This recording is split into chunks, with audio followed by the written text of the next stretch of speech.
meu presidente Adilson, companheiros e companheiras, eu estou vendo aqui muitos amigos, está lá o doutor Magnus, o Nivaldo, o Franzini, o nosso mestre de sempre Del Roio, e eu queria, inicialmente, mostrar a vocês o meu profundo orgulho em ter merecido o convite para vir aqui conversar com vocês.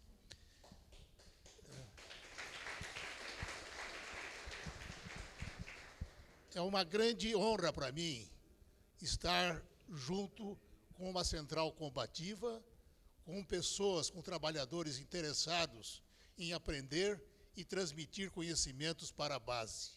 Então, vamos já, desde logo, tratar do nosso tema. Quando eu pensei em Repensando o Sindicato, foi o seguinte: eu, há mais ou menos 10 anos atrás, 12 anos atrás, escrevi um livrinho exatamente com esse título, Repensando o Sindicato. Repensando o Sindicato para compreendê-lo em um mundo globalizado, que foi meu segundo livro. E após isso, não sendo professor, o meu atrevimento em escrever um curso de direito sindical. Meu último livro, vocês estão vendo que parece que eu sou meio viciado em sindicalismo, né? Meu último livro foi Organização Sindical do Brasil, Passado, Presente, Futuro, com uma interrogação. E essa interrogação que é importante para nós discutirmos hoje, quando estamos aí ameaçados por uma reforma nunca vista, nunca pensada no Brasil. Eu pensei em conversar com vocês. Inicialmente, nós temos que nos valer do método histórico para compreender o sindicalismo. Então, passando pela história, nós vamos ver o seguinte, que o Brasil era um país, o trabalho era trabalho escravo.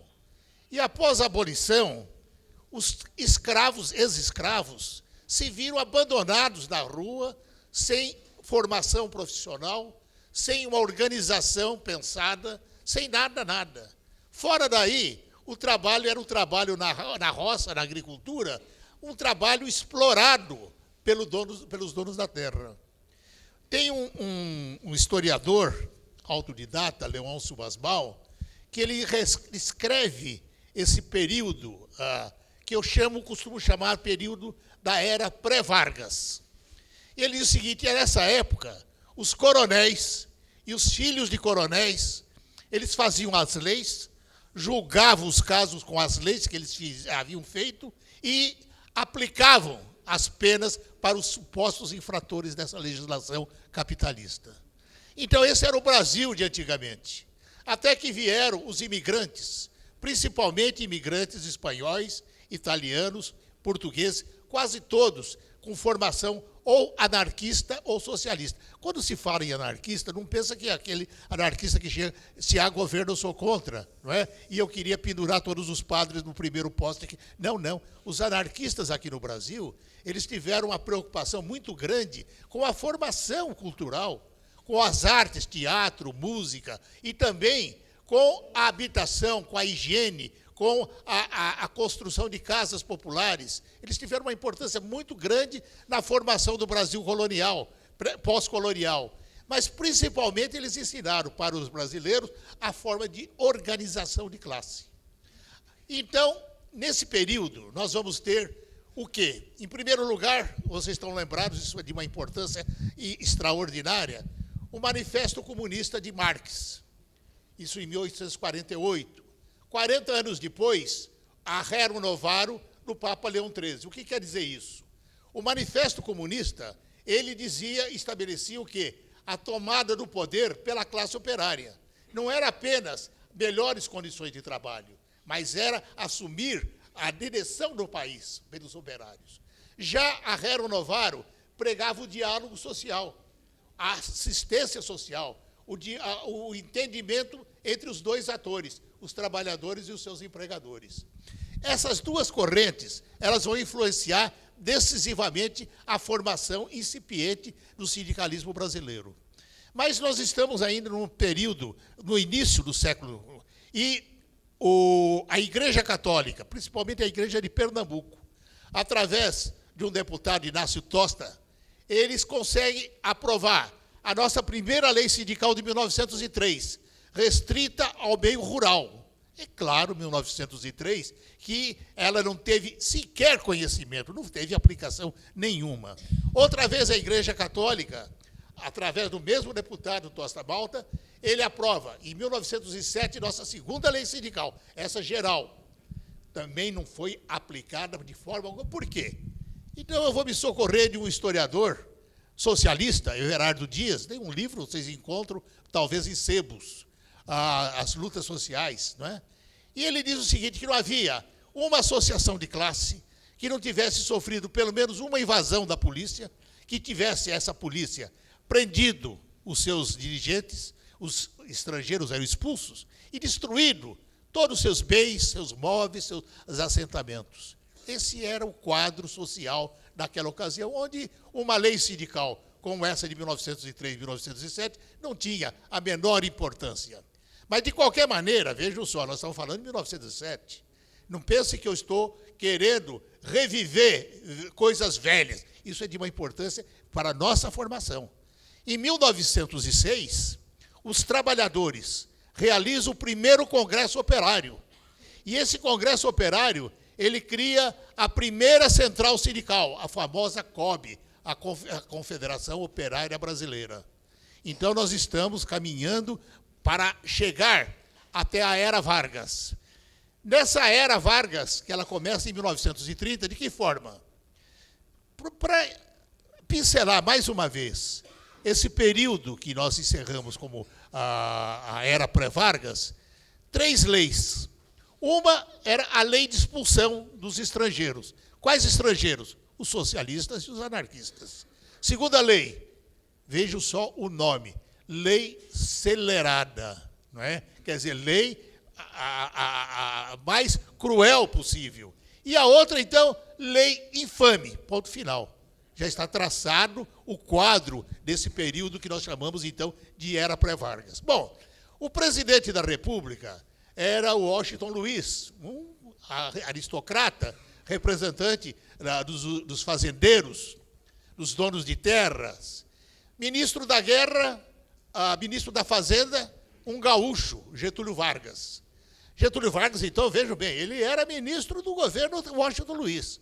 Mas um golpe, foi um primeiro golpe que nós tivemos, afasta o Washington Luiz e Vargas assume o poder, a presidência, numa ditadura. Uma ditadura, como disse a Folha de São Paulo uma vez, a ditadura branda, né?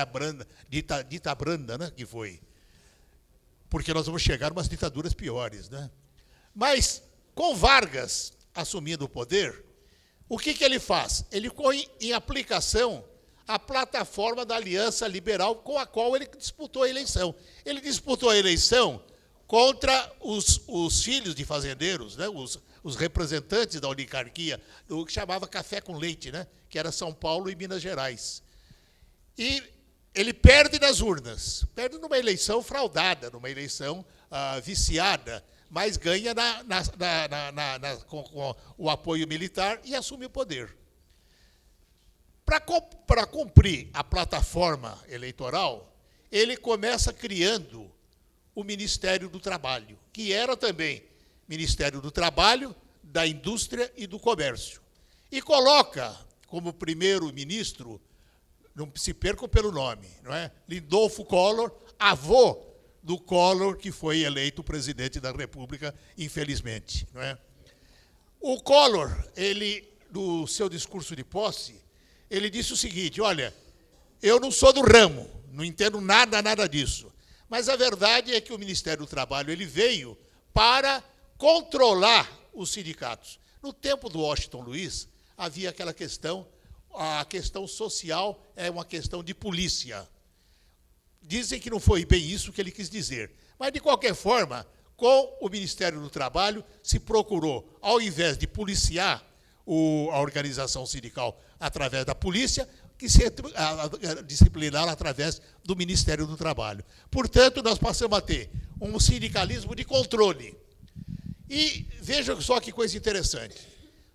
Getúlio convoca, ou então Lindolfo Collor convoca, para fazer parte do Ministério do Trabalho 2 socialistas. Evaristo de Moraes Pai, carioca, defensor do Almirante Negro, defensor do Lerod e vários outros anarquistas socialistas, e Joaquim Pimenta, que era um misto de agitador sindical de Pernambuco e professor universitário. E eles dois redigem a primeira lei da era Vargas, a primeira lei trabalhista da era Vargas. Vejam só que interessante, já consagrando a unicidade sindical. Ele coloca nesse ministério outros agitadores sindicalistas, mas coloca também George Street, que foi um empregador aqui de São Paulo, que o Evaristo de Moraes, agora o filho, escreveu um livro, uma biografia, e disse que seria o bom patrão. Nós estamos, então, falando no começo da era Vargas. A lei sindical de 1931, ela se ajustou, ou procurou se ajustar, àqueles tempos comandado pela polícia política. E não teve maior efetividade de realizações trabalhistas. Mas, em 1934, Vargas convoca uma Assembleia Constituinte exclusiva e originária. E ela aprova uma segunda lei sindical, agora já em face de uma Constituição democrática, que aprova a pluralidade sindical. E a lei de 1934 a consagra a pluralidade sindical. Eu estou tentando correr o mais possível para chegar até o fim da nossa história. Mas ainda é Vargas que, em 1937, dá um novo golpe de Estado e instala o Estado Novo, que aí sim foi uma ditadura cruel, uma ditadura que perseguiu os trabalhadores, que fechou sindicatos, que fechou o Congresso Nacional e que veio da lei, a terceira lei da era Vargas, a lei de 1939. Mas antes, só uma lembrança. A Carta Constitucional, eu chamo carta porque, vejam só, não foi votada pelo povo, não foi votada por deputados, por senadores. Foi escrita por um jurista mineiro, cujo apelido era o Chico Ciência, fascista, confesso. Fascista, confesso.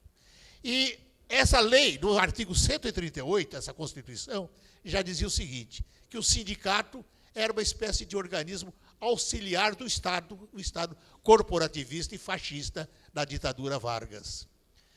Para aperfeiçoar o sindicalismo de Vargas, ele cria, em 1940, a contribuição sindical, cujo nome, então, era imposto sindical. E o enquadramento sindical.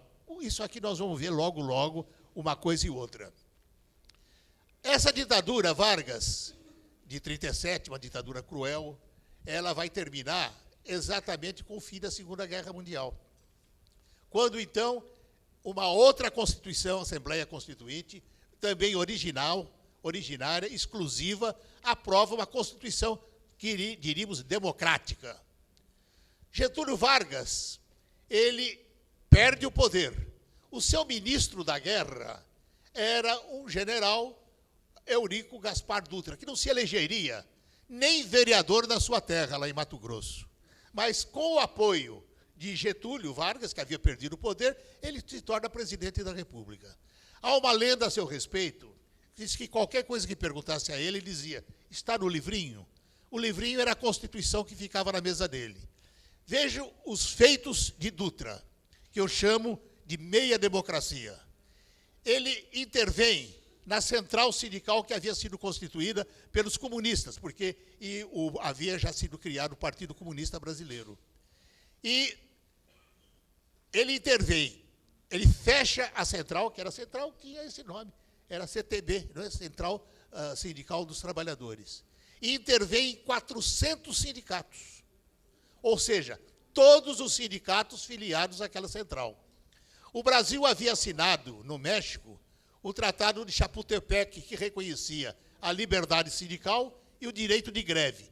Mesmo assim, Dutra faz um decreto-lei, o 9.070, proibindo e penalizando, criminalizando a greve. Por quê? Porque, enquanto a Assembleia Constituinte estava discutindo uma nova Constituição, ele podia legislar através de decreto-lei, que era uma medida de exceção. Nós chegamos, então, já a 1946. 1964, aí já sei, muitos de vocês viveram isso. uma nova ditadura, uma ditadura cruel, uma ditadura feroz, uma ditadura que criou o DOI-CODE com perseguições, tortura e morte. Resultado dela, parece com o que aconteceu com o Dutra. 1.530 intervenções em sindicatos. O fechamento da central sindical CGT, a CGT combativa. E uma nova lei de greve, a Lei 4.330, que foi apelidada a Lei Antigreve. Essa ditadura, ela vai até 1900 e pouco, quando elege Tancredo Neves, e quem assume é José Sarney. A CLT, em 1943, ela foi a união, por isso que ela chama consolidação e não código. Código seria o trabalho de uma nova legislação discutida e votada por um Congresso. Consolidação, não. Consolidação foi pegar tudo que existia de lei, de decreto, de portaria, de decreto-lei, e condensá-la num instrumento que passou a se chamar Consolidação das Leis do Trabalho, em 1943. Pois bem, essa consolidação atravessou todos os governos, democráticos ou semidemocráticos, até chegar em 1988, quando uma nova Assembleia, aí já não foi uma Assembleia original e exclusiva, foi a soma do Senado e da Câmara dos Deputados, que já tinha sido eleita, para se transformar numa Assembleia Constituinte que redigiu e aprovou a Constituição de 1988. Essa Constituição, ela, no artigo 7º, ela cuida dos direitos individuais dos trabalhadores. Se vocês lerem bem, vocês vão verificar, e o Magnus está aí para me ajudar, que grande parte desses direitos individuais resultaram de negociações coletivas dos sindicatos que se transformaram em prática habitual. Por exemplo, estabilidade da gestante, do acidentado, piso salarial, participação dos lucros e resultados, e daí por diante. Então, o artigo 7º cuidou de direitos individuais. Entretanto, viu, Franzini, veja que coisa interessante. Já nessa Constituição, começou a flexibilização de direitos. De fato, no artigo 7º, no inciso 6º, se diz que o salário é irredutível, mas que é possível reduzi-lo mediante parceria com o sindicato, ou seja, através de negociação coletiva. Depois dos incisos 13 e 14, se diz o seguinte, que a jornada de trabalho é de tantas horas, mas poderá ser flexibilizada, não é, para mais ou para menos, mediante parceria com o sindicato, ou então negociação coletiva. E esse artigo 7º, de outra parte, consagrou, então, selou direitos individuais de importância extraordinária, como, por exemplo, o piso salarial, né, as garantias de emprego. No artigo 8º, cuidou da organização sindical. Então, nós vamos ler o artigo 8º e vamos encontrar o que nele? Autonomia sindical, unicidade sindical, os fins do sindicato, ou seja, a defesa de direitos individuais e coletivos, direitos e interesses individuais e coletivos, a criação do sistema confederativo, o reconhecimento do sistema confederativo e a instituição de uma contribuição destinada ao seu custeio, a liberdade sindical negativa, eu estou procurando alinhavar todos esses dispositivos da Constituição. As garantias do dirigente sindical, a continuação dos direitos sindicais dos aposentados e depois, pela primeira vez, o reconhecimento do direito sindical e direito de greve dos servidores públicos, o início de participação dos trabalhadores das instâncias onde se discutisse direitos previdenciários e trabalhistas e, finalmente, a organização interna dos trabalhadores. Isso, artigo 7º, artigo 8º da Constituição de 88. Ponto final. Eu encerro aqui essa parte, essa corrida que eu procurei fazer pela história da organização sindical do Brasil. Então, agora vamos procurar passar pelo que nós temos hoje. Não estou falando ainda de reforma. Reforma fica para mais tarde. O que nós temos hoje em matéria de organização sindical. Bem, artigo 1º, aliás, o artigo 8º, no inciso 1º, fala em autonomia. Mas a redação é liberdade. Ou seja, o sindicato ou a associação sindical é livre e não poderá sofrer nenhuma influência da administração pública, intervenção, ingerência, ou seja, está proibida a intervenção em sindicato. Na CLT, se vocês, é muito importante isso, se vocês mexer na CLT, vocês vão encontrar o capítulo 5º, título 5º, que é penalidades. Essas penalidades, elas iam desde suspensão do sindicato, afastamento do diretor, cassação da carta sindical, intervenção no sindicato, destituição do diretor. Isso não está mais valendo. Então, muita gente encontra aquilo na CLT e pensa que está valendo. E foi isso que o Lula, equivocadamente, ele disse, a CLT é o ato 5 dos trabalhadores. Ele quis dizer que o título 5º da CLT é que era o ato 5, o ato institucional número 5 dos trabalhadores. Quer dizer, um título todo voltado contra os trabalhadores, contra a organização sindical. Mas, quando fala em autonomia e usa a palavra liberdade, eu procuro diferenciar da seguinte maneira. Liberdade sindical é a liberdade do trabalhador, a liberdade individual dele considerado no espectro sindical.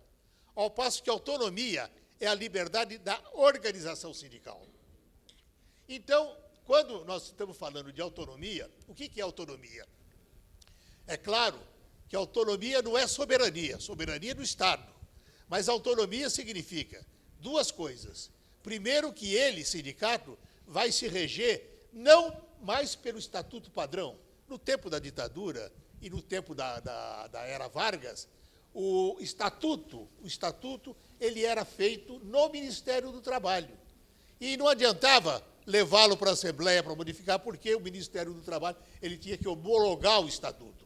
Então havia, se alguém pegar aqueles lá nos sebos, lá nos depósitos de livraria, aquelas consolidações do Adriano Campagnoli, né, vai encontrar o seguinte, havia um estatuto para a associação sindical, um para o sindicato, um para a federação e outro para a confederação.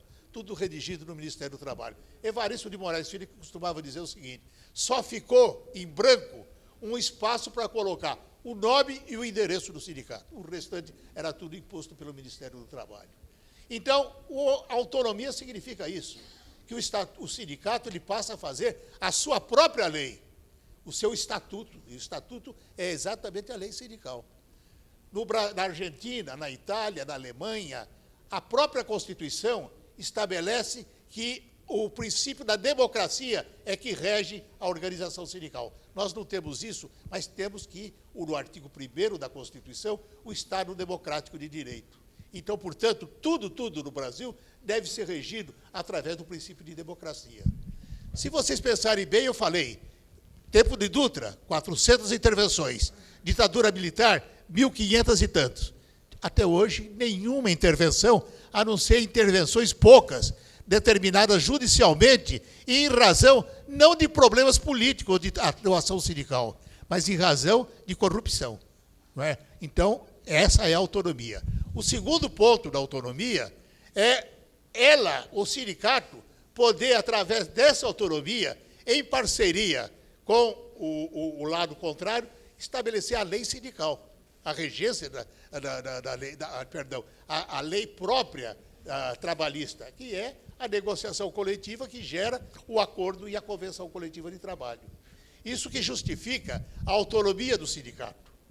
Agora, liberdade sindical é a liberdade do indivíduo. E quando nós falamos em liberdade sindical, nos vem à mente necessariamente a Convenção 87 da OIT. Bem, só um parênteses. A OIT, vocês sabem, é a Organização Internacional do Trabalho. A OIT ela foi reconhecida logo após a Segunda Guerra Mundial. Ela antes fazia parte da primeira organização internacional, continuou permanecendo. O seu propósito era criar uma lei sindical, uma lei trabalhista internacional, através das suas convenções e recomendações. Mas ela tem uma formação tripartite, ou seja, tudo que é aprovado na OIT ela é aprovada com as bênçãos das organizações dos trabalhadores e dos patrões, com a direção do Estado. Então, por isso que é tripartite: trabalhadores, empregadores e Estado. Quer dizer, vamos pegar um autor como Roberto Lira, um autor socialista, que ele diz: a OIT não é um instrumento de socialização do mundo sindical, é um instrumento de diálogo, um instrumento de paz sindical, de paz social. Mas a Convenção 87, em nome da liberdade sindical, então da liberdade individual, estabeleceu o quê? O pluralismo sindical. Mas aí eu vou voltar outra vez ao Manifesto Comunista de Marx e Engels. O final do manifesto é: trabalhadores de toda parte do mundo, univos. Se nós pegarmos a Convenção 87, ela tem muitos méritos, que nós vamos ver. Mas se nós pegarmos o artigo 2º da Convenção 87, traduzindo em palavras, podemos dizer o seguinte: trabalhadores de toda parte do mundo, dividir-se. Vamos se dividir. Então, essa divisão é a antítese da vocação do movimento sindical, do movimento dos trabalhadores. E pior que isso, ela permite que se crie qualquer espécie de organização sindical. Mas, basicamente, e aí que está toda a constituição da pluralidade sindical, é voltada para a instituição do sindicalismo, do sindicato, no âmbito da empresa. Então, o sindicato no âmbito da empresa é a divisão do divisionismo. E é o elitismo, porque vamos pegar, por exemplo, uma grande multinacional. Os trabalhadores dela vão se reunir, vão aprovar um elenco de reivindicações, vão talvez até à greve, e vão conseguir melhores condições de trabalho. Mas os seus vizinhos, eles não vão participar da luta dos vizinhos. Eles ganharam a luta deles, a luta individualizada deles, e não interessa mais o que os outros estão querendo. Um grande jurista recentemente falecido, uruguaio, Oscar Hermida Uriarte, ele foi técnico da OIT. E ele, acho que o Magnus devia estar lá, num congresso da Associação dos Advogados Trabalhistas, quando foi homenageado o advogado Darmi Mendonça, e ele fez uma palestra. E ele disse o seguinte, que tirando o Brasil, ele era técnico da OIT, tirando o Brasil e a Argentina, no resto da América Latina, o sindicato só existia dentro das empresas. Não existia um sindicato de categorias. E por isso, então, ele conclui, 80% dos trabalhadores não eram beneficiados pela Convenção Coletiva de Trabalho. Será que isso era bom? A OIT entendeu que não. A OIT, na sua jurisprudência, que eles chamam de verbetes, né, da recompilação das decisões do Conselho de Administração, entendeu o seguinte, que, de fato, a pluralidade não é boa para os trabalhadores, mas é melhor a pluralidade do que a unicidade imposta por lei. Nós vamos adiante. E esse reconhecimento da prejudicialidade do pluralismo é reconhecido por todos os autores, ou quase todos os autores, que defendem o pluralismo sindical. Mas dentro dessa regra. Mas é melhor que a unicidade imposta. Então, se pensou no seguinte, na OIT mesmo, a Constituição da OIT, ela prevê que a forma de participação dos seus órgãos é através do sindicato mais representativo. Senão ia virar uma bagunça, né? Todos os sindicatos participando. Então, com isso, ela passou a admitir, isso eu chamo de uma flexibilização da Convenção 87, ela passou a admitir o sindicato mais representativo. E não fez nenhum favor.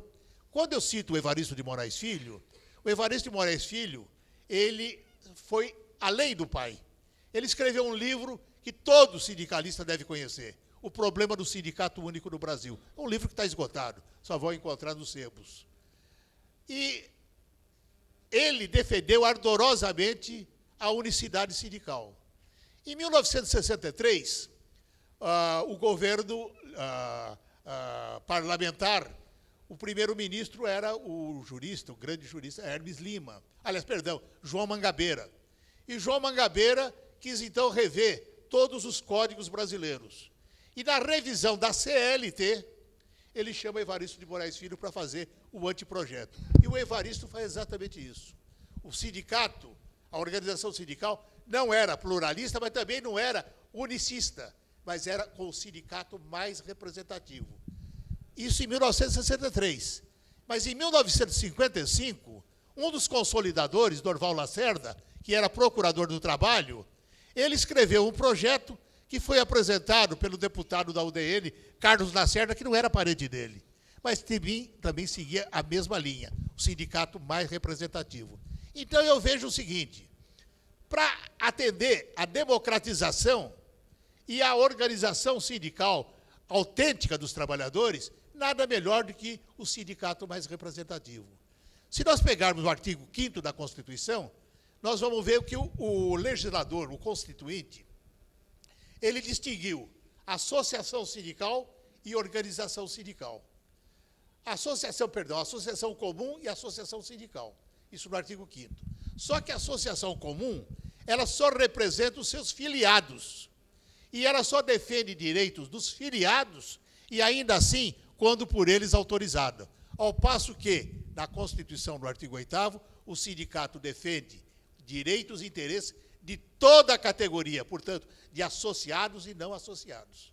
Então, vejo a grande distinção entre a associação comum e a associação sindical. Então, perfeitamente possível que se tenha 10, 15 associações sindicais, mas que apenas a que for mais representativa, ela, enquanto mais representativa, ela que defende os direitos dos trabalhadores, as negociações coletivas, a condução das greves e daí por diante. Isso seria, portanto, como eu costumo dizer, a unicidade na pluralidade, que atenderia perfeitamente os reclamos de democratização. Eu vou logo. Então, chegamos aí a esse ponto, que é um dos pontos mais dramáticos da discussão da organização sindical brasileira, a unicidade. O outro ponto que gera grandes polêmicas está na forma de custeio.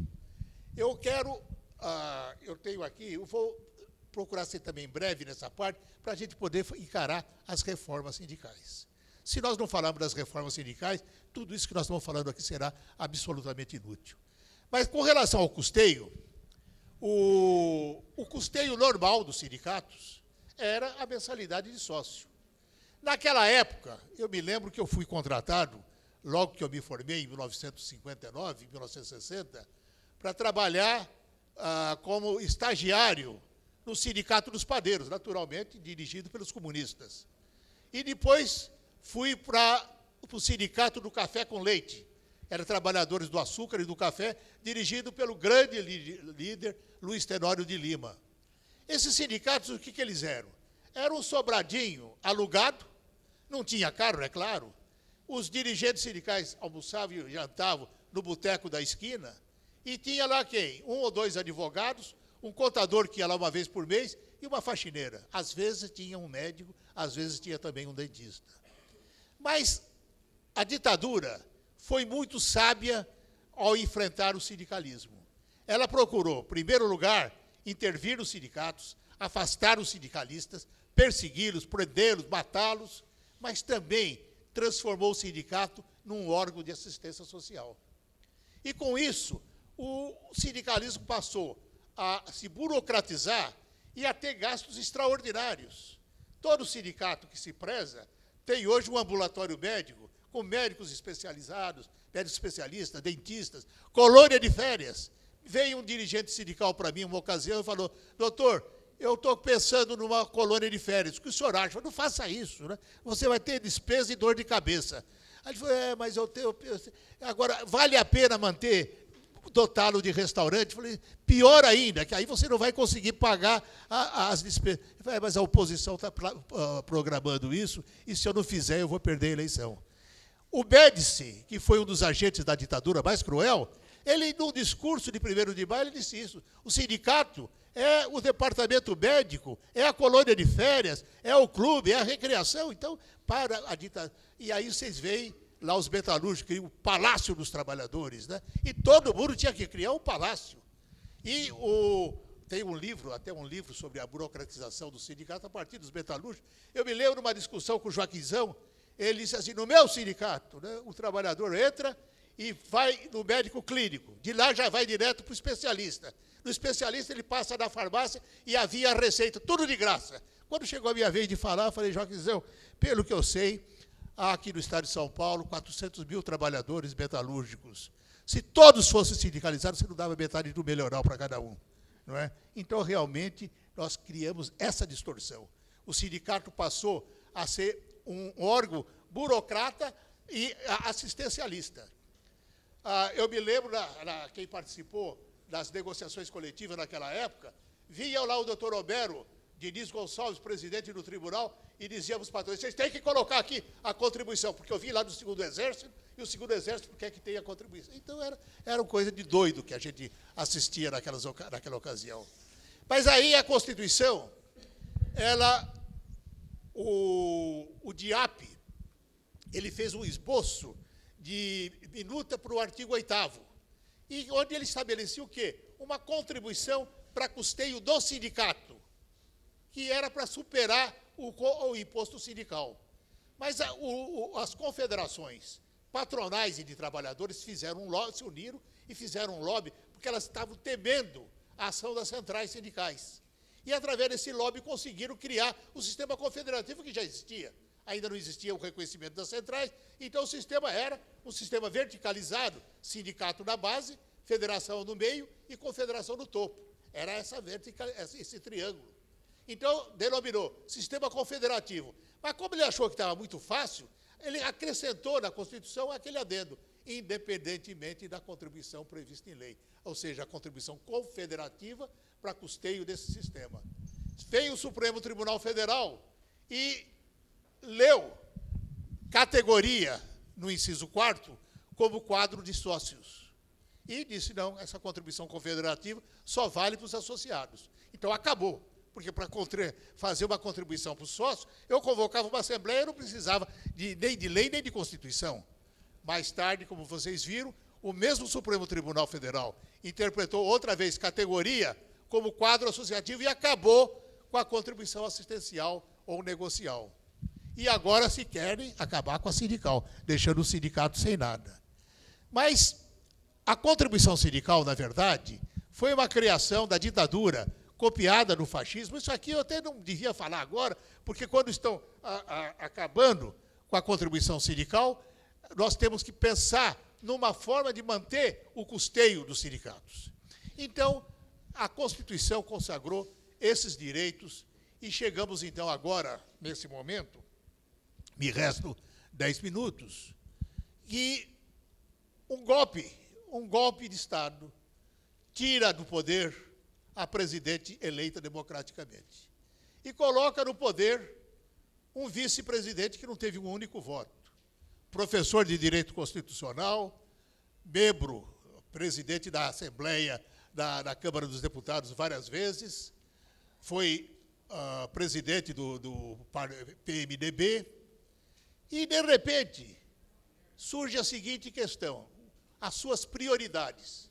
As suas prioridades não foram acabar com a pobreza, consertar o prestígio do país no cenário internacional. Mas inventou o seguinte, nós temos que retomar o desenvolvimento e permitir a criação de empregos. Mas, surpreendentemente, ele apresenta como reforma a reforma previdenciária, de modo que pouca gente vai poder se aposentar no Brasil. É claro, com o desemprego chegando ao número de 14%, quem, todos sabem, pessoas com mais de 40 anos, mais de 50 anos, dificilmente conseguem um novo emprego. Então, esse pessoal não vai poder contribuir, não vai atingir a idade necessária de contribuinte para poder se aposentar. Foi isso que ele inventou. Mas a reforma trabalhista era reviver o negociado sobre o legislado. O que quer dizer isso? Quer dizer aquilo que eu falei da flexibilização de direitos. Então, ou seja, eu tenho horas extras, mas aí nós vamos lembrar do ex-presidente Fernando Henrique Cardoso. Fernando Henrique Cardoso criou uma força-tarefa no Ministério do Trabalho e essa força-tarefa nos deu o seguinte, o contrato por tempo determinado, o contrato a tempo parcial, a suspensão do contrato de trabalho e essa grande desgraça que é o banco de horas que acabou com as horas extras. Quer dizer, o trabalho extraordinário não remunerado. A grande invenção da força-tarefa do Fernando Henrique Cardoso. Mas acontece que esse projeto aprovado pela Câmara foi vetado pelo presidente Luiz Inácio Lula da Silva. E acabou, então, a história do negociado sobre o legislado. Todo mundo rezou a Deus, agradeceu a Deus por ter acabado. Mas vem aí o governo Temer e revive o negociado sobre o legislado. E, dentre outras coisas, a terceirização da mão de obra da atividade fim. A atividade fim é o final da produção. Vou dar um exemplo só. Uma multinacional de Itu, que fabrica aqueles salgadinhos que parecem matéria plástica, né? Gordurosos, e ela terceirizou toda a produção. Então, o sindicato dos empregados convocou uma assembleia para decretar a greve como forma de defesa para acabar com essa infração legal. O que a multinacional conseguiu?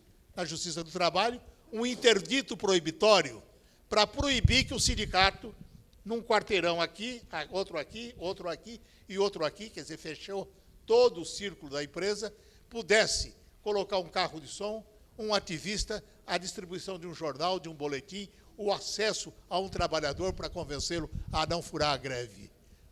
Foi daí, a empresa tirou uma xerox ampliada do despacho do juiz e colocou nos locais de trabalho. Não houve a greve e continuou a terceirização da mão de obra. Dizem que o sonho da empresa capitalista, da multinacional, é ter uma empresa sem empregados. E é isso que vai acontecer. A terceirização em toda a linha produtiva. Está valendo, isso já está valendo. A outra coisa é que chegou o projeto do Temer, o relator apresentou um substitutivo ampliando 3 vezes mais o que já tinha lá contra o trabalhador. Isso foi denunciado que essas emendas foram redigidas nos computadores da Confederação Nacional da Indústria, da Confederação Nacional do Comércio e do Transporte. Então, nós temos aí um projeto de lei prestes a ser aprovado que veio para impedir o trabalhador de ir à Justiça do Trabalho reclamar seus direitos, que veio para precarizar os contratos de trabalho. Companheiros, é uma coisa absurda, só para terem uma ideia.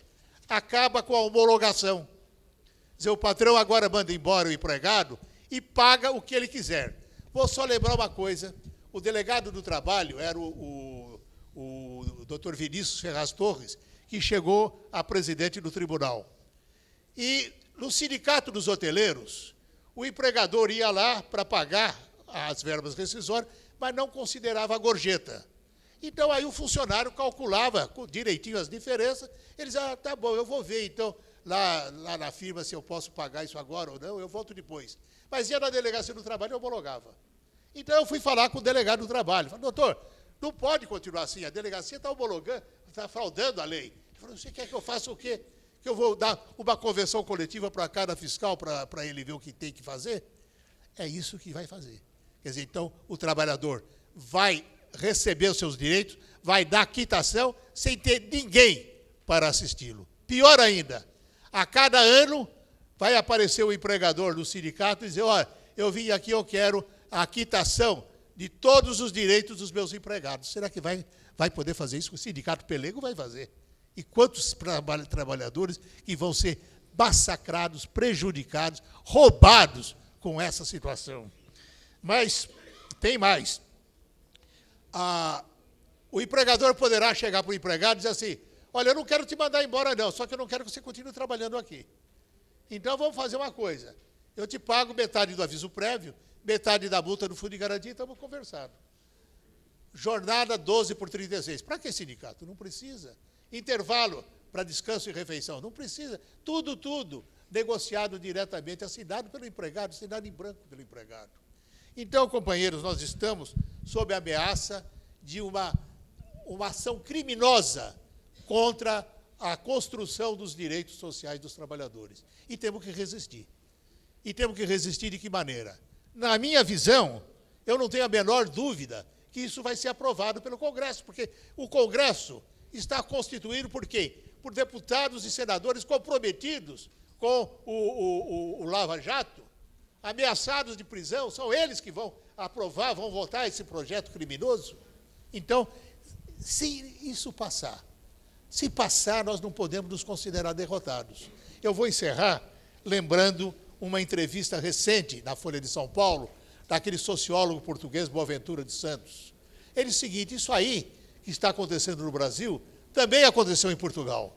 Em Portugal, as forças da direita, as forças reacionárias, aprovaram toda uma legislação criminosa contra os trabalhadores. Mas nós conseguimos reagir e mudamos o governo, mudamos o parlamento, e aí mudamos também toda essa legislação contrária aos trabalhadores. É isso que nós devemos pensar e realizar. Eu agradeço a Celina, agradeço ao meu presidente. Muito obrigado a vocês. Um grande abraço.